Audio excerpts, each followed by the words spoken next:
They hear him. Down goes Frazier. Down goes Frazier. Hey, what's up with it, fam? It's Hot Boxing Minute, your favorite pharmaceutical engineer turned boxing analyst, back at you with that uncut realness as only I can bring it to you. We got a great fight event coming up this weekend. Oddly enough, it's two undefeated, highly ranked prospects going at it. And before I even go into the fight between Michel Rivera and Frank Martin, I just want to quickly say that we have been giving them a lot of praise for being in the position that they're in. But unfortunately, this is where I'm going to gripe, because I believe boxing should have been this for very long periods of time. We shouldn't be going so long without getting these top fights between top prospects. In the past, it wouldn't have mattered. They threw them all to the wolves. But either way, here we are. We've got the Ring Magazine ranked number 7th in Frank Martin. Ring Magazine ranked number 8th in Michel Rivera, Shershaz Ali. He looks like Muhammad Ali, or that's what people think. I think he looks more like Julian the Hawk Jackson, but maybe a mix of both. But yes, we got two undefeated, very, very promising, talented lightweight prospects going at it this weekend at the Chelsea, at the Cosmopolitan in Las Vegas. And let's dive right into it.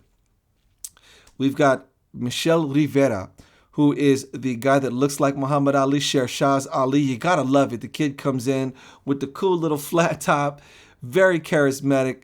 He is from the Dominican Republic, part of that new school wave of Dominican fighters coming in, including, Alberto Puello, Edwin De Los Santos, Carlos Adames, and, Hector Luis Garcia, just to name a few. These new crop of Dominican fighters have been making quite a name for themselves, including some of them snatching up championship belts. Now, we've got Michel Rivera, his dimensions real quick, 5'9" with a 71-inch reach. He is 24-0 with 14 knockouts. I love hearing his stats. Some people think it's monotonous and drags on. I don't really care. We're going to talk about it.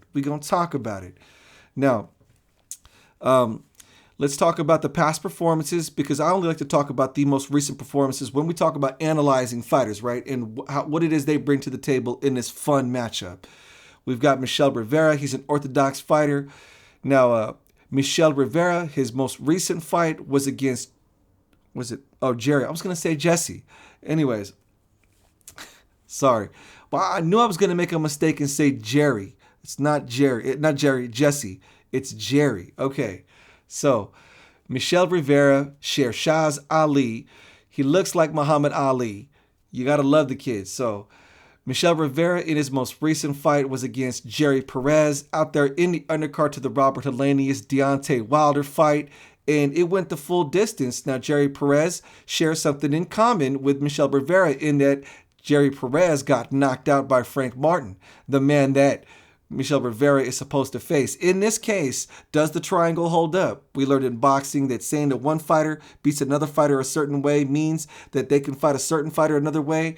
I say no. Ultimately, the old story comes true here, I think. Styles make fights. So we have to see both Frank Martin and Michel Rivera in the ring before we can make a decision on what it looks like in the end. But they do have something in common in that Jerry Perez previously, if I'm not mistaken, going into his fight with Frank Martin was undefeated, and then he got knocked out viciously. I want to say it was the second or third round. Now, styles make fights. Now, for those of you who don't know triangle theories, let me explain that real quick. A triangle theory is if one fighter beats another fighter, that means that fighter will win ultimately in another pair-up if they share a mutual opponent. Now, it doesn't always hold that way. You can say something to the effect of Sugar Shane Mosley got beat by Vernon Forrest, right? And Sugar Shane Mosley was capable of beating Ricardo Mayorga. If that's the case, Vernon Forrest should have beat Ricardo Mayorga.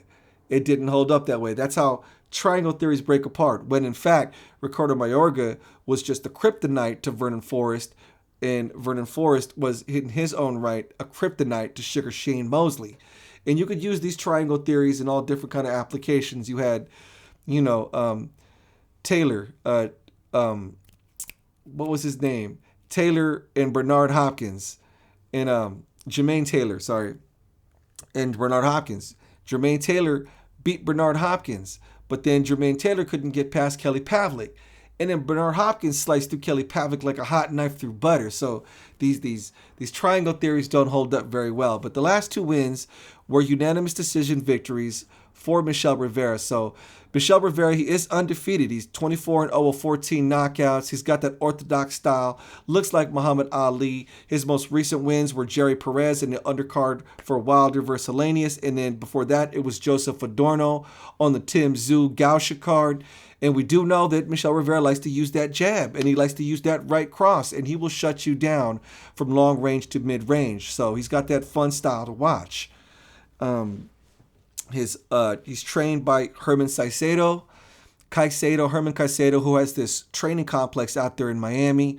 Amongst some of his people in his camp, it includes look at me forgetting their names: Cassius Chaney and Carlos Negron, 2 heavyweights. But he's got a good little training camp out there. His opponent is going to be Frank Martin. I'm very high on Frank Martin, and you're going to find when I give my prediction at the end, it's definitely Frank Martin centric. But Frank Martin is 27 years old. He's ranked 7th in the ring. You got Michel Rivera ranked 8th. Frank Martin has just slightly smaller dimensions than Michel Rivera. Frank Martin is 5'8" with a 68-inch reach. So that would give Michel Rivera 3 inches of reach and advantage, which I think will come into play in this fight because Michel Rivera does like to use that jab, and that jab will pose a problem. So will Frank Martin be able to negate that reach disadvantage and that jab? That's the question. That's a big question. Frank Martin's record is 16-0 with 12 knockouts. He has a deep amateur pedigree. He started boxing when he was like 18 or 19, really took it seriously in his 20s.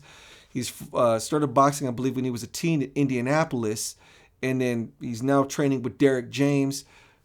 Derek James arguably might get Trainer of the Year. I don't know. He's got a couple of other close guys up there with him who might just get that title.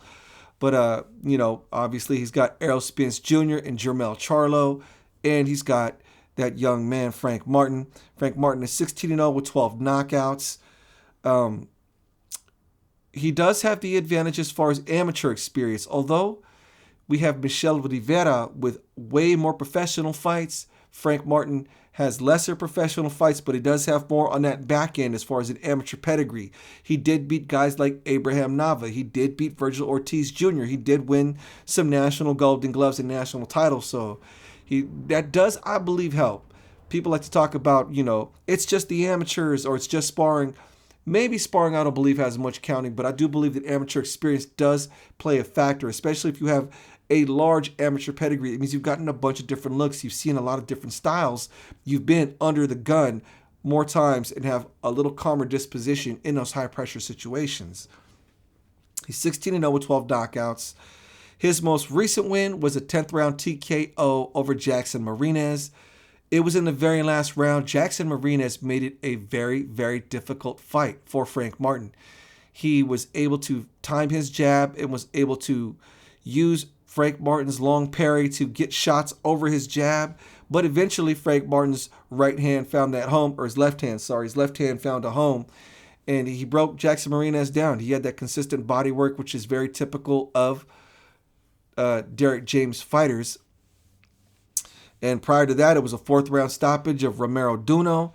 And that was on the undercard for the Luis Ortiz Charles Martin debacle. That was an interesting fight, actually. But yeah, Charles Martin, he got worked up by Luis Ortiz. But that was a cool little fight, watching, that little cool, I guess,